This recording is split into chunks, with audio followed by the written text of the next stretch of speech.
Hello, and thank you so much for tuning in. We'll get started here in a moment.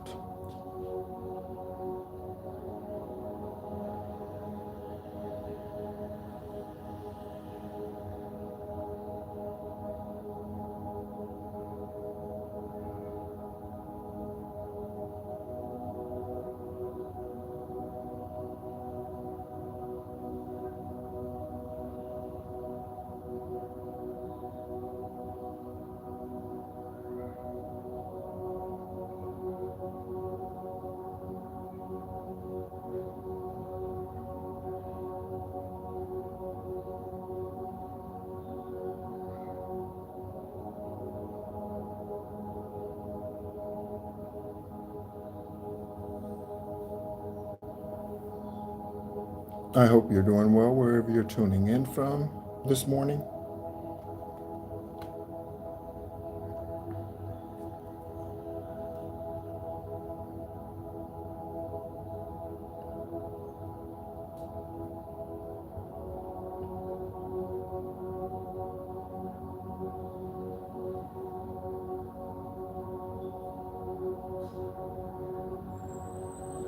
All right, so we'll go ahead and get started. Others can join in, catch up, rewind as need be. But thank you so much for tuning in. You are tuned into Esoteric Wisdom and Spiritual Truths. My name is Nehru, and we are in the process of journeying through the Aquarian Gospel of Yeshua the Christ. Issa is their original Arabic name. Yeshua is Aramaic. And we are journeying through this text, learning about their journeys between the ages of 12 and 30, where at the age of 30, the religious book, the Bible, picks up their journey once again. At the age of 12, they met with a Brahm priest and this prince, and this Brahm prince was given permission by Mary and Joseph to take Yeshua to the Brahm priests to teach them to learn also of spiritual practices and to show them the truth. And so we're going to reread the 43rd verse in last Sunday's reading. We left off in the 43rd chapter, but I like to read the last chapter where we left off in the previous reading, just for recapturing where we are in the current reading. And so we see in the preface, Yeshua and Ashbina visit Babylon and remark its desolation. The two masters remain in company 7 days. Then Yeshua resumes his homeward journey. He's returning back home after 12 years of being away. He left at the age of 12. He is now 24 in chapter 43, and he's on his way returning home, journeying through Babylon and returning home to St. Mary. Joseph, at this point in time, Joseph had already passed away. Joseph passed away when Yeshua was between the ages of 15 and 17. Joseph passed away. He did not have a physical father, of course, because Mother Mary, the vessel who was chosen to bring forth this seed in the 3D, was a virgin at that time, and they had not yet consummated, and they were not physically married, Joseph and Mary. But Joseph passed while Yeshua was on his journeys and while he was a teenager. Okay. The two masters remain in the company. I am reading the preface. The two masters remain in company 7 days with one another. Then Yeshua resumed his homeward journey. Arrives in Nazareth. His mother gives a feast in his honor. His brothers are displeased. Yeshua tells his mother and aunt the story of his journeys. Okay? So he does not tell his brothers because they did not believe. But he did share his journeys with his mother and his aunt. The ruined Babylon was near, and Yeshua and the sage, that is Ashbina, and the sage went through her gates and walked among her fallen palaces. They trod the streets where Israel once was held in base captivity. The children of Israel were once held in base captivity. He walked these lands. They saw where Judah's sons and daughters hung their harps upon the willows and refused to sing as captives of Egypt. They saw where Daniel and the Hebrew children stood as living witnesses of faith. And Yeshua lifted up his hands and said, "Behold, the grandeur of the works of man, the grandeur of the works of man." There are many cities, countries around the world today that we can stand up and say, wow, look at the grandeur of man. The first place that comes to mind is Dubai. Dubai. You can look at the city of Dubai and look at it and say, wow, look at the grandeur of the works of man.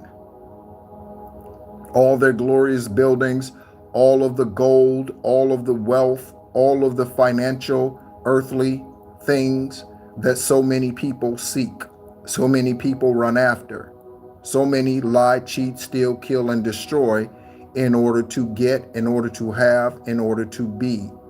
The grandeur of the works of man. The king of Babylon destroyed the temple of the Lord in Old Jerusalem. He burned the holy city and bound in chains my people and my kin and brought them here as slaves. But retribution comes, for whatsoever men shall do to other men, the righteous judge will do to them. The sun, S-U-N, of Babylon, the sun, S-U-N, the Ra of Babylon, has gone down. The songs of pleasure will be heard no more within her walls. Hello, thank you so much for tuning in, Superman.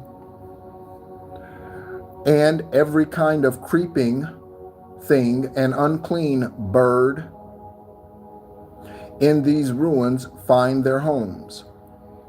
Again, like a ghost city, like a ghost city. And in the temple Bellis, Yeshua and Ashbina stood in silent thought. Then Yeshua spoke and said, "Behold, this monument of folly and of shame. Man tried to shake the very throne of God, and he essayed to build a tower to reach heaven, when, lo, his very speech was snatched away, because in lofty words he boasted of his power. And on these heights the heathen Baal stood, the god wrought out by hands of man." Grand Rising, thank you so much for tuning in, Shining. Verse 14, "Upon yon altar, birds and beasts and men, yea, children, have been burned in awful sacrifice to Baal. But now the gory priests are dead. The very rocks have shuddered and have fallen down. The place is desolate." Now, in the plains of Shinar, Yeshua tarried yet 7 days, and with Ashbina meditated long upon the needs of men and how the sages could best serve the coming age, how the teachers, spiritual teachers, sages could best serve the coming age. Before you were birthed into this lifetime, there was a consideration for you.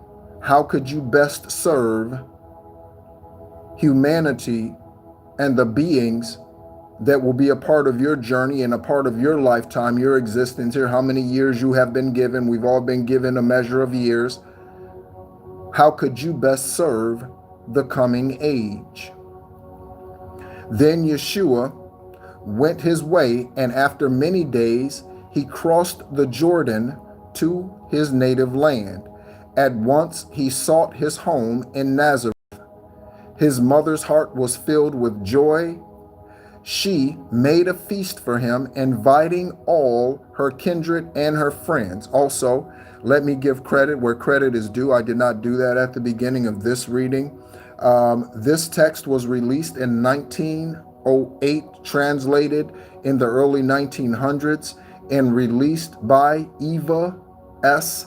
Dowling, and released by or published by E.S. Dowling Publishing. E.S. Dowling, and that's Eva, E-V-A-S, Dowling, D-O-W-L-I-N-G, giving credit where credit is due. Thank you to her, her spirit guides, and those who helped her translate this work. His mother's heart was filled with joy. She made a feast for him, inviting all her kindred and her friends. But Yeshua's brothers were not pleased that such attention should be paid to one that they deemed a sheer adventurer. Okay, so jealousy amongst siblings. How many of us have experienced that? And they went not to the feast. They laughed their brother's claims to scorn. They called him indolent, ambitious, vain, a worthless fortune hunter, searcher of the world for fame, who, after many years, returns to his mother's home with neither gold nor any other wealth. Their focus, just like Dubai, okay, it spoke of a city that was once shrouded in gold, now is a desolate land. The grandeur works of man is what Yeshua called that in an earlier verse in this chapter. The grandeur works of man. Thank you so much for tuning in, Sean. Okay. And so yes, again, that reminds me of the Dubai. That could be New York City. That could be LA. That could be Tokyo. Okay. Any city of grandeur. There are many upon this planet at this time. Many upon this planet at this time. Hello, Blue. Thank you so much for tuning in. So they were upset with him. His brothers were upset with him because he did not return with gold, silver, wealth. Okay. And they mocked his stories of healing others and of learning of spiritual rituals. They mocked him. And Yeshua called aside his mother and his sister Miriam and told them of his journey to the east. Why waste your time telling somebody who isn't a believer about your journey? Why waste your time telling somebody who doesn't believe about how you healed yourself, others? Why waste your time? So he didn't bother telling them about his journeys, but he did pull his mother aside, and he pulled his sister Miriam aside, and he did tell them of his journeys. He told them of the lessons he had learned and of the works he had done. To others, he told not the story of his life. And again, this is the being, Yeshua, that was born birthed talking to his mother Mary, who he is now returning home to after 12 years of being on this spiritual journey through various countries in the Middle East. In chapter 44, life and works of Yeshua in Greece. So now he's in Greece, okay? He's journeying off to Greece. Yeshua visits Greece and is welcomed by the Athenians, meets Apollo, addresses the Grecian masters in the amphitheater, the address. Okay, so the Greek philosophy was full of pungent truth, and Yeshua longed to study with the masters in the schools of Greece. And so he left his home in Nazareth and crossed the Carmel hills, and at the port took ship, and soon was in the Grecian capital.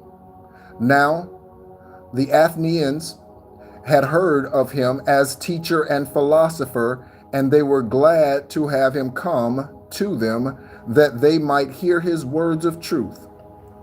Among the masters of the Greeks was one Apollo, who was called Defender of the Oracle. Apollo, Defender of the Oracle. And recognized in many lands as Grecian sage. Apollo, the Grecian sage. Apollo opened up for Yeshua all the doors of Grecian lore, and in the Areopagus he heard the wisest masters speak, and Yeshua brought to them a wisdom greater far than theirs, and so he taught. And again, he's in his mid to late 20s, 27, 28, 26 at this time in his journey. Once in the amphitheater, he stood, and when Apollo bade him speak, he said, Athenian masters, hear. In long ages long ago, men wise in nature's laws sought out and found the place on which your city stands. Full well you know that there are parts of earth where its great beating heart throws heavenward etheric waves that meet ethers from above. Okay, let me read that again. Verse 9. You know full well that there are parts of earth where its great beating heart throws heavenward etheric waves that meet the ethers from above, where spirit light and understanding, like the stars of night, shine forth. Of all the parts of earth, there is no place more sensitized, more truly spirit blessed than that where Athens stands. So Athens is very significant spiritually speaking. The land of Greece entirely, specifically Athens.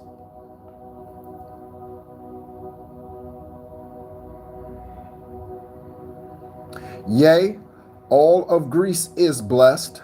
No other land has been the homeland of such mighty men of thought as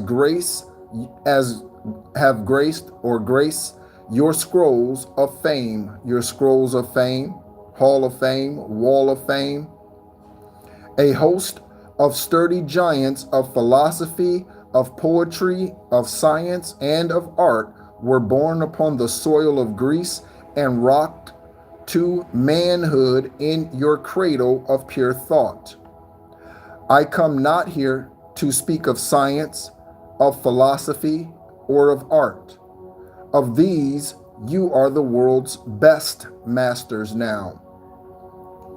But all your high accomplishments are but stepping stones to worlds beyond the realm of sense, are but elusive shadows flitting on the walls of time. But I would tell you of a life beyond, within, a real life that cannot pass away.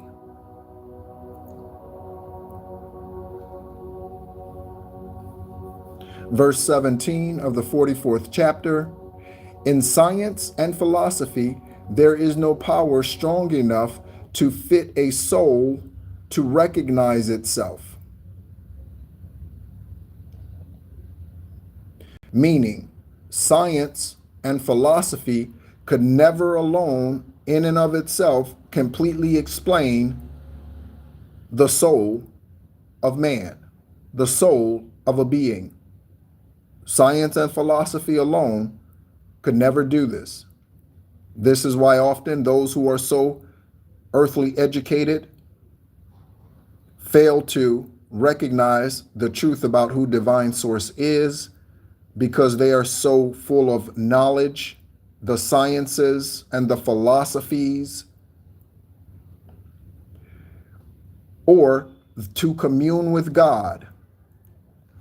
I would not stay the flow of your great streams of thought, but I would turn them to the channels of the soul. Unaided by the spirit breath, the work of intellection tends to solve the problems of the things we see and nothing more. Unaided by the spirit breath, that is the pneuma, P-N-E-U-M-A, that is the pneuma, that is divine source. They are omnipresent. This is how divine source Eravat is everywhere, because they are the air that you breathe. Unaided by the spirit breath pneuma, the work of intellection tends to solve the problems of the things we see with the two eyes and nothing more.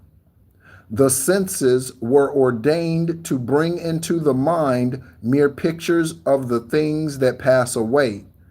They do not deal with the real things. They do not comprehend eternal law.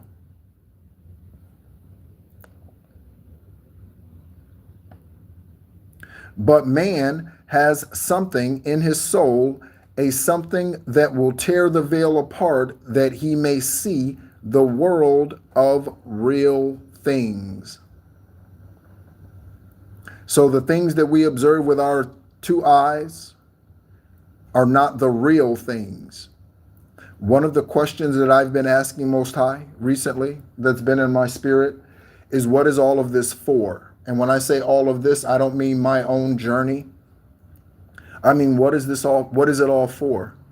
What is the earth for? What are all the buildings for? What is all the technology for? What is all of the whatevers for? Even as I hold it in my hand and use it to communicate and share this canonical text with you. Within myself, I ask, what is all of this for? What is the purpose of it all? Okay? But man has something in his soul, a something that will tear the veil apart, that he may see the world of real things.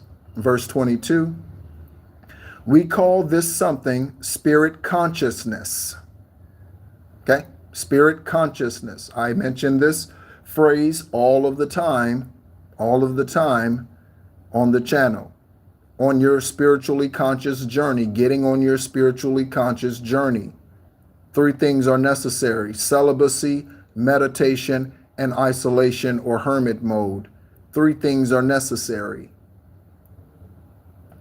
It sleeps in every soul and cannot be awakened till the holy breath becomes a welcome guest. Behold, I stand at the door and knock. The holy breath knocks at the door of every soul, but cannot enter in until the will of man throws wide open the door. So divine source is not going to kick the door down and say, why aren't you answering me? That's not divine's way. Divine is the still small voice.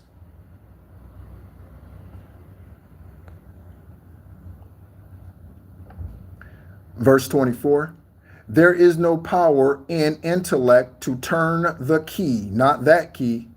Philosophy and science both have toiled to get a glimpse behind the veil, but they have failed.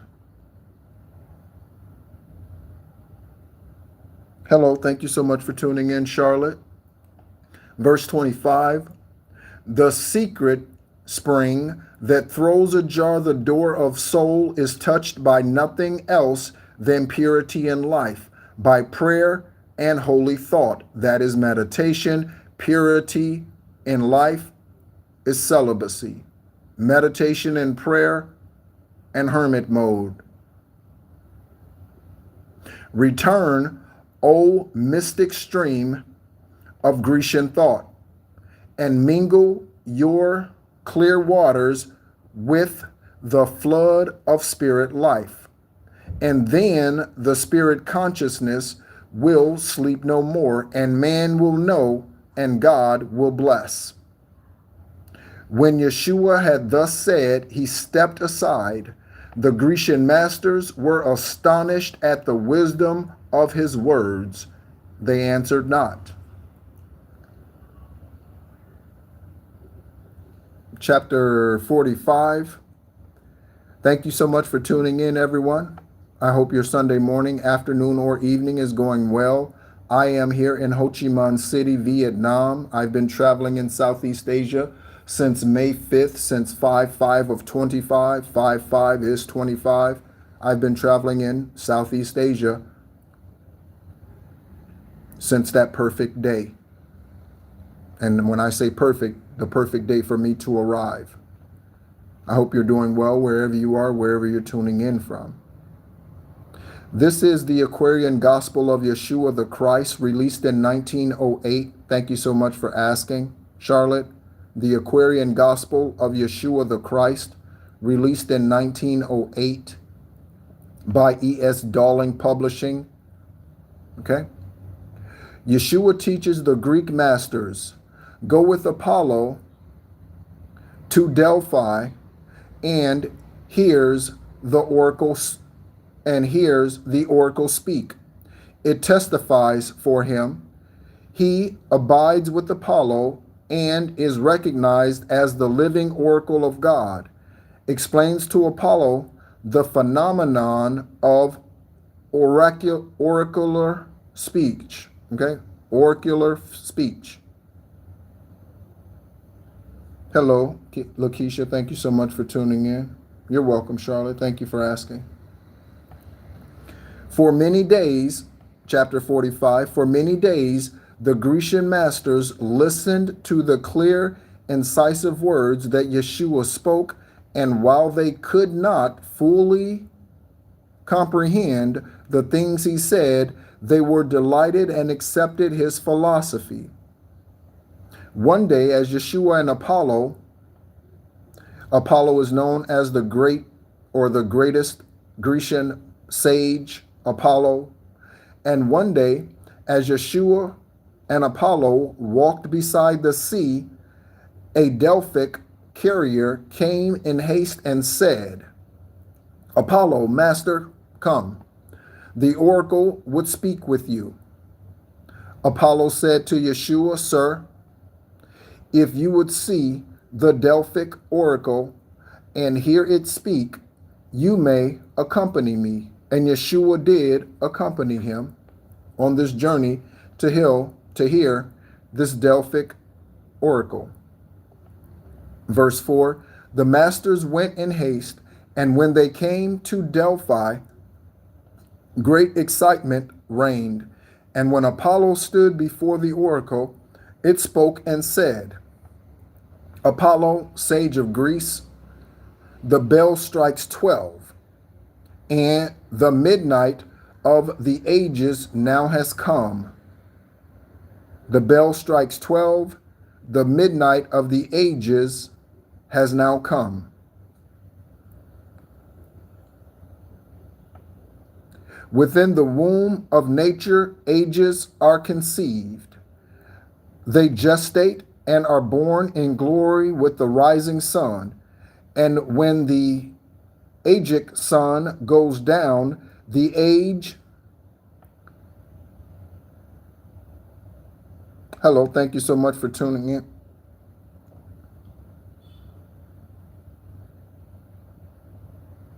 in. So, thank you so much for connecting with this collective. Okay, Charlotte, it's meant to be. Hello, thank you so much for tuning in the rebirth. When within the womb of nature, ages are conceived. They gestate and are born in glory with the rising sun. And when the agic sun goes down, the age disintegrates and dies. So, again, we've all been given a measure of time here upon this planet, each and every incarnation, a measure of time. How we live that life, the choices we make with that life, determines if it will be lived out to its fullness. And I do believe in some cases, ages can be added or years can be added. Okay? Or we can decrease those years based on our choices and the way we treat the physical body. Again, overall, simply by our choices. The Delphic age has been an age of glory and renown. The gods have spoken to the sons of men through oracles of wood and gold and precious stone. The Delphic sun has set. The oracle will go into decline. The Delphic oracle, will go into decline. And, excuse me. The time is near when man will hear its voice no more. The gods will speak to man by man. The living oracle now stands within these sacred groves. The Logos from on high has come. From henceforth will decrease my wisdom and my power. From henceforth will increase the wisdom and the power of him, Emmanuel. So this Delphic priest, this Delphic sage, this Delphic oracle is saying to them, the time of you listening to me has come to an end. There is a greater who's here, who is now in position to speak greater truths. The voice that you hear today is not the voice that you will hear tomorrow. There is now the Logos from on high has come. The oracle. From henceforth will decrease my wisdom and my power. From henceforth will increase the wisdom and the power of him, Emmanuel. Let all the masters stay. Let every creature hear and honor him, Emmanuel. Verse 12.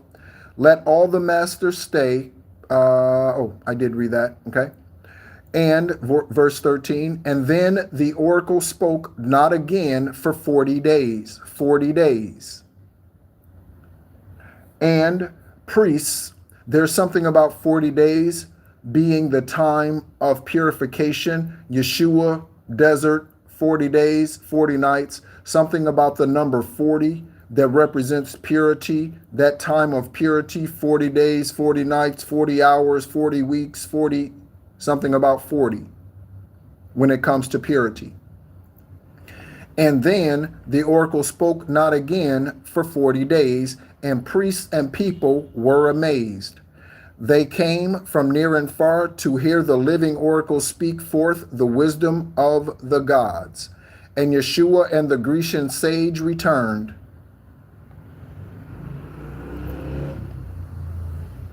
And in Apollo's home, verse 14, and in Apollo's home, the living oracle spoke forth for 40 days.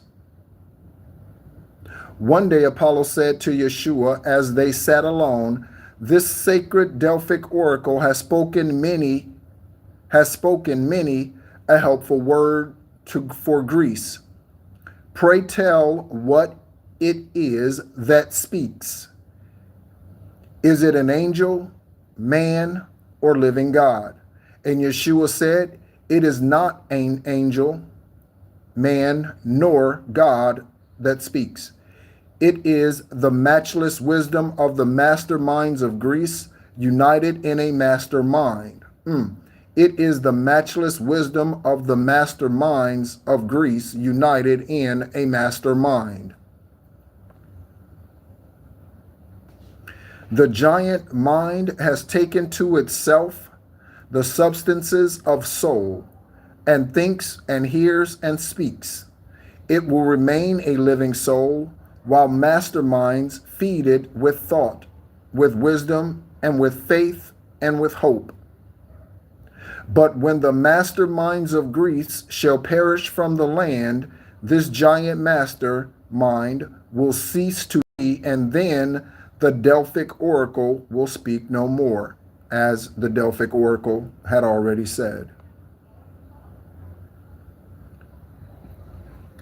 Chapter 46, just so that we are aware, I typically read for an hour each Sunday at 10 a.m. Eastern Standard Time. Chapter 46, the preface is, a storm on the sea. Yeshua rescues many drowning men. The Athenians pray to idols. Yeshua rebukes their idolatry and tells how God helps. His last meeting with the Greeks, and then he sails on the vessel Mars.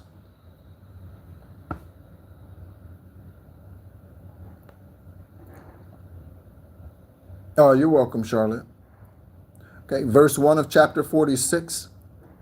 It was a holy day, and Yeshua walked upon the Athens beach.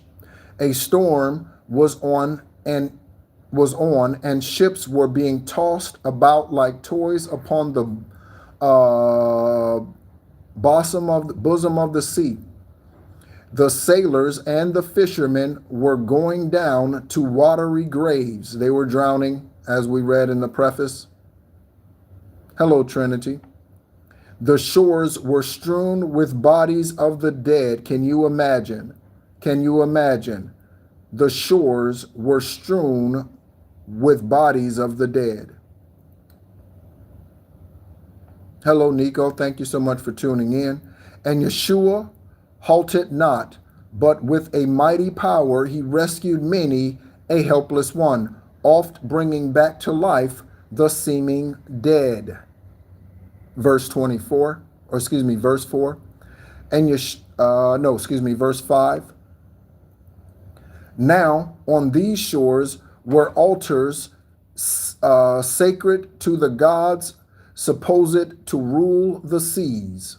And men and women, heedless of the cries of drowning men, were crowding all about these altars, calling on their gods for help. At length the storm was done, and all the sea was calm. And when men could think again, and Yeshua said, "You worshippers of wooden gods, how has the fury of this storm been lessened by your frantic prayers?" Okay? O ye religious souls, O ye idolaters. Okay?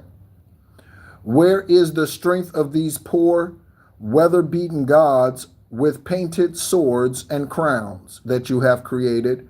A God that could abide in such a little house could hardly hold a frantic fly. I'm going to read that again. A God that could abide in such a little house, whatever you have created, could hardly hold a frantic fly. And who could hope that he could hold at bay the lords of winds and waves? The mighty powers of worlds unseen do not give forth their help till men have done their best. They only help when men can do no more. And when you have agonized and prayed around these shrines and let men sink to death who might have been by your assistance saved, so your religiousness and your idolatry has caused lives to be ended. Your religiousness and your idolatry has caused many deaths. The God that saves dwells in your souls and manifests by making use of your own feet and legs and arms and hands. There is a natural and there is a spiritual work to be done There's a natural and there's a physical work to be done. Strength never comes through idleness.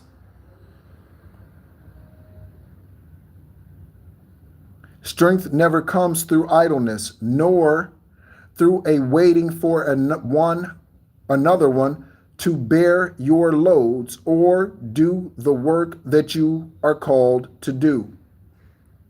I am in the process of writing my second book, and the title of that book is Alone If I Must.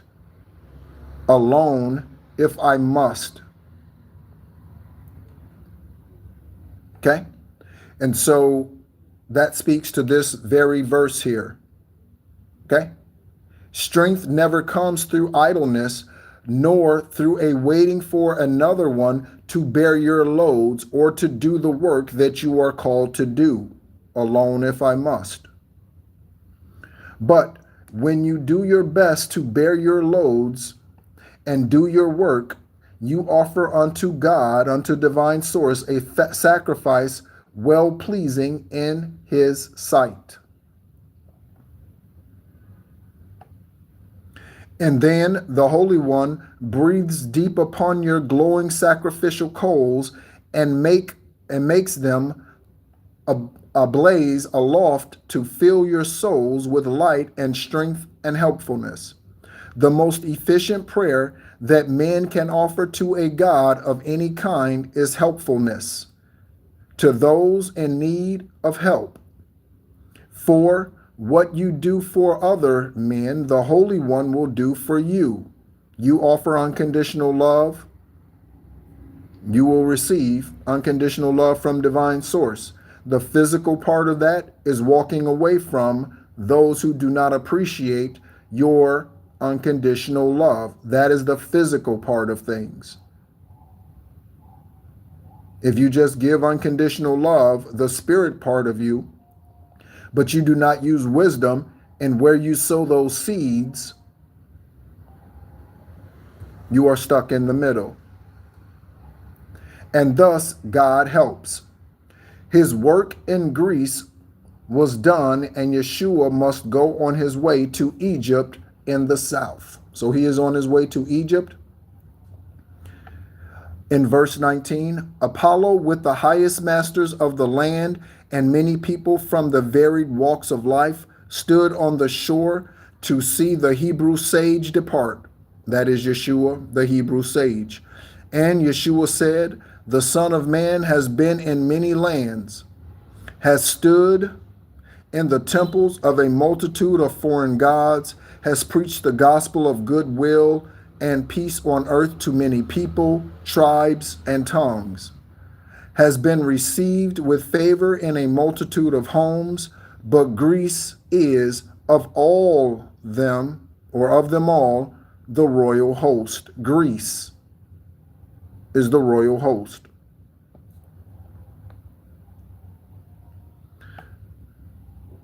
The breadth of Grecian thought, the depth of her philosophy, the height of her unselfish aspirations have well fitted her to be the champion of the cause of human liberty and right. Interesting. The fates of war have subjected Greece because, subjugated, have subjugated Greece. Thank you for tuning in, Wendy. Because he trusted in the strength of flesh, and bone and intellect, forgetful of the spirit life that binds a nation to its source of power. But Greece will not forever sit within the darkness of the shadowland as vassal of a foreign king. Lift up your heads, men. Lift up your heads, you men of Greece.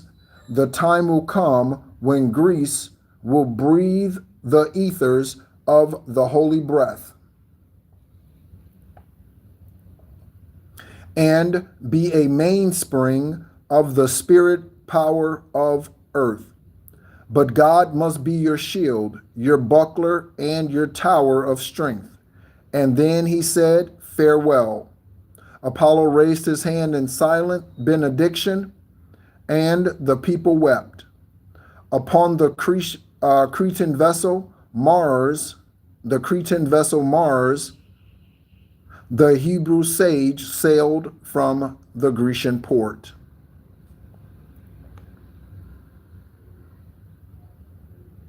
Section 11, and we are journeying into the life and works of Yeshua in Egypt.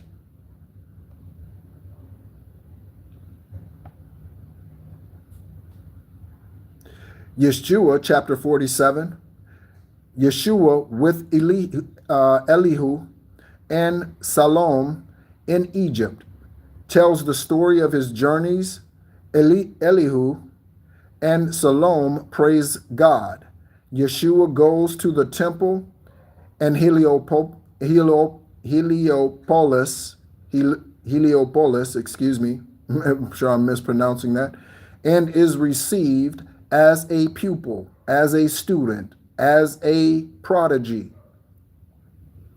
And Yeshua came to Egypt land, and all was well. He tarried not upon the coast. He went at once to Zon, home of Elihu and Salom, who 25 years before had taught his mother Mary in their sacred school. So Mary, interestingly, she also learned from master sages.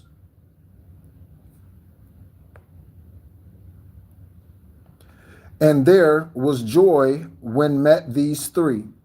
When last the son of Mary saw these sacred groves, he was a babe the last time he saw these sacred groves. So we see 25 years prior, and then they say the last time, then it's written, the last time that he saw those groves, he was a babe. So he is now back in a land that he last visited when he was a babe, an infant, a toddler. 25 years prior. Okay? And now a man grown strong by buffetings of every kind, a teacher who had stirred the multitudes in many lands.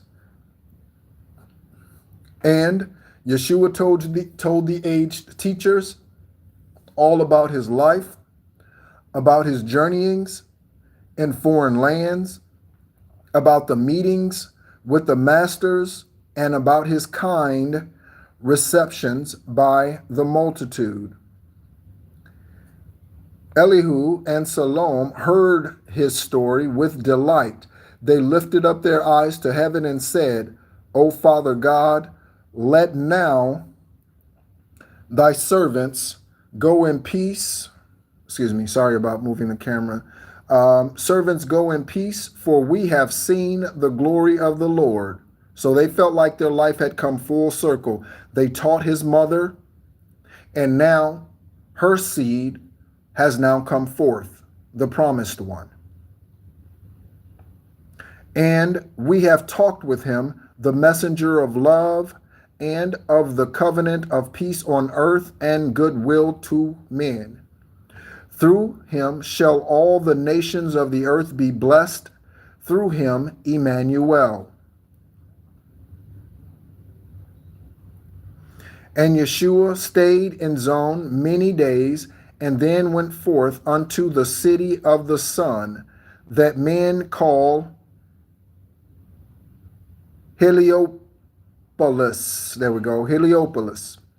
And sought admission to the temple of the sacred brotherhood. The council of the brotherhood convened, and Yeshua stood before the Hierophant. Let me see if I can find that card real quick. And stood before the Hierophant. Okay, that is a wise sage master. Okay, that is someone who is an ascended master of a type. Okay, the sage Hierophant. Okay. I am shuffling through a stack of tarot here, for those of you who are wondering. If I don't find it in the, I don't know, next 20 seconds, I'll just continue on. Okay? The Hierophant.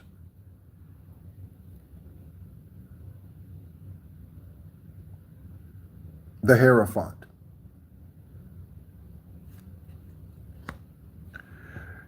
Verse 10. The council of the brotherhood convened, and Yeshua stood before the Hierophant, and he answered all the questions that were asked with clearness and with power. The Hierophant exclaimed, Rabboni of the rabbinate, why come you here? Your wisdom is the wisdom of the gods. Why seek for wisdom in the halls of men? So, this Hierophant is saying, you are the wisest of the wisest. You are wiser than even the Hierophants. Why come, confirmation horn honk, why come you here? Okay. And Yeshua said, in every way of earth life I would walk. In every hall of learning I would sit. The heights that any man has gained, these I would gain. What any man has sacrificed, or suffered, I would meet, that I may know the griefs, disappointments, and the sore temptations of my brother man. Again, tempted as you and I are, but without falling into such temptations, that he would know the temptations and those things, disappointments of his brother man, that I may know just how to succor those in need, or heal, comfort those in need. I pray you, brothers, let me go into your dismal crypts. Let me go into your dismal crypts, and I would pass the hardest of your tests. The master said, take then the vow of secret brotherhood. And Yeshua took the vow of secret brotherhood. Again, the master spoke. He said, the greatest heights are gained by those who reach the greatest depths. So, to the greatest challenges are given the strongest warriors. The greatest challenges are given to the strongest warriors. Again, the master, verse 16 again. Again, the master spoke. He said, the greatest heights are gained by those who reach the greatest depths. Also, that is those who reach the highest places within their spiritual journey. Those who reach the highest places within their spiritual journey. And you shall reach the greatest depths. The guide then led the way in the fountain. In the fountain, Yeshua bathed. And when he had been clothed in the proper garb, he stood again before the Hierophant. Okay? And, we are at 55 minutes. Let me see how long chapter 48 is. Okay. We will read chapter 48 and we will stop at chapter 48. Again, thank you so much, everyone, for tuning in. Chapter 48, the preface is Yeshua receives from the Hierophant his mystic name and number. We are about to learn something. I do not read these texts ahead of time. I want to be blessed, surprised, shocked, amazed, whatever it is, whatever word you want to use, okay? Confirmed, whatever it is, just as you are when we go through this together. So I do not read these ahead of time. Yeshua receives from the Hierophant his mystic name and number, passes the first brotherhood test, and receives his first degree. Sincerity. Sincerity is the first degree. The first degree.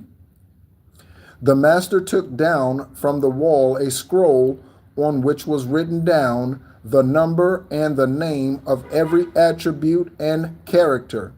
He said, the circle is the symbol of the perfect man, and 7 is the number of the perfect man. The 7 spirits of divine source, we are encouraged to turn on all 7 of these divine beings. Within us, those represent your 7 main chakras: the root, the sacral, the solar plexus, the heart, the throat, the third eye, and the crown, represented by the 7 spirits of divine source. And you read the religious book, these are also the 7 lamps. You read the religious book in Ephesians, this is also the full armor of God, as it is known amongst religious conversationalists. The full armor of God. 7. The perfect man. The Logos is the perfect word, that which creates, that which destroys, and that which saves.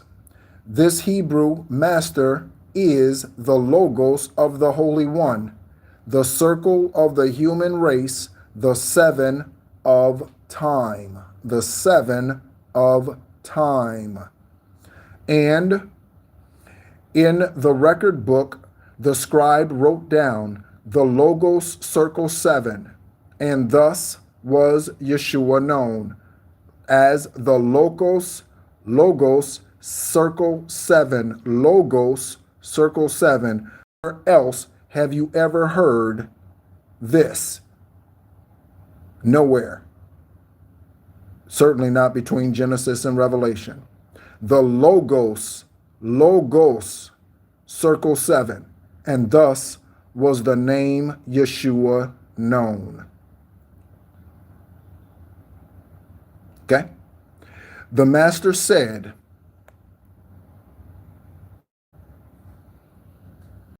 the Logos will give heed to what I say.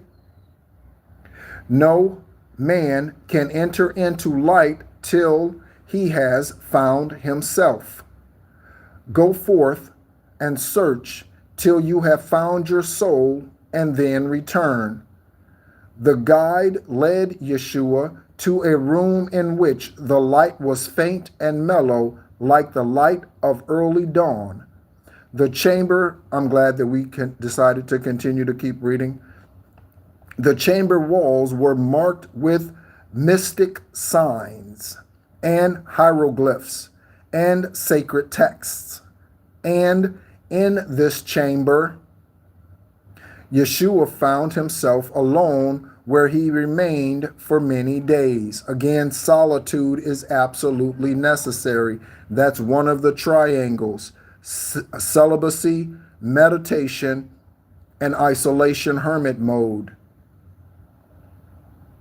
He remained there alone for many days. Verse 9. He read the sacred texts, thought out the meanings of the hieroglyphs, and sought the import of the Master's charge to find himself. A revelation came. He got acquainted with his soul. He found himself, and then he was not alone. Isn't it amazing? Isn't it amazing that the one who has already done so many miracles, the one who has already been so many profound things in the lives of those that he touched throughout Assyria, throughout the Brahms, the Vedic priests that he met with, throughout all of these lands, and here he is yet still again a pupil. When you stop learning, you start dying. Listen, when you stop ascending, you start dying. When you stop going deeper spiritually, you start to die. And that is a spiritual death, the one that lasts forever. He read the sacred text, thought out the meanings of the hieroglyphs, and sought the import of the Master's charge to find himself. A revelation came. He got acquainted with his soul. He found himself, and then he was not alone.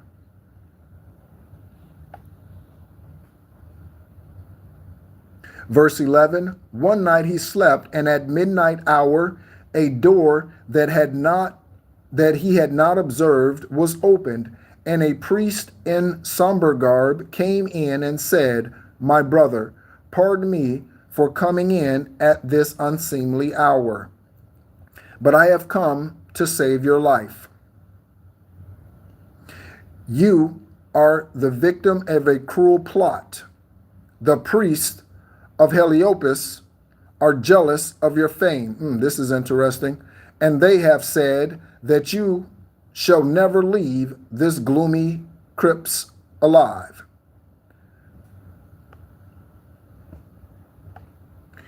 The higher priests do not go forth to teach the world, and you are doomed to temple servitude. The higher priests do not go forth to teach the world, and you are doomed to temple servitude.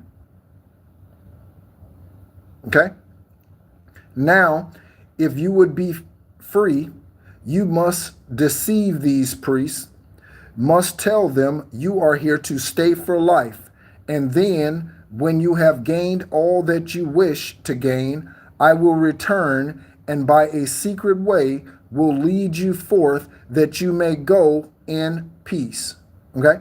This is how divine uses your solitude, and when the low vibrational karmic energy seeks to come against you, to put you in isolation, to isolate you from family, to isolate you from friends, to isolate you, to single you out, black sheep energy of the family.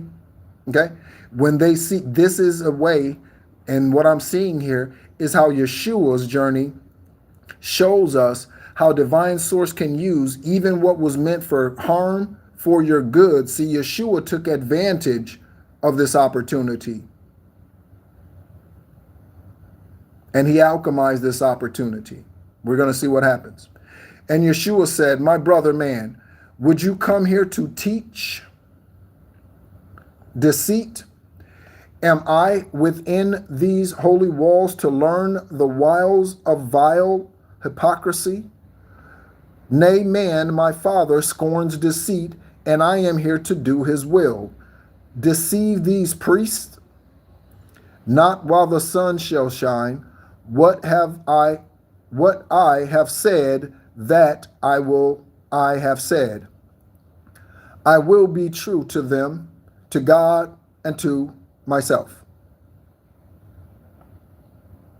And then the tempter left, and Yeshua was again alone. But in a little time, a white-robed priest appeared and said, "Well done, the Logos has prevailed." So, for all we know, they could have sent that individual in there, right? They could have sent them in and go in at this time through the secret passageway and tempt him and see what their response is. To tempt them like he was out in the desert, as they put it in the religious book. Okay? The Logos has prevailed. This is the trial chamber of hypocrisy. And then he led the way, and Yeshua stood before the judgment seat. And all the brothers stood. The Hierophant came forth and laid his hand on Yeshua's head, and placed within his hands a scroll on which was written just one word: sincerity.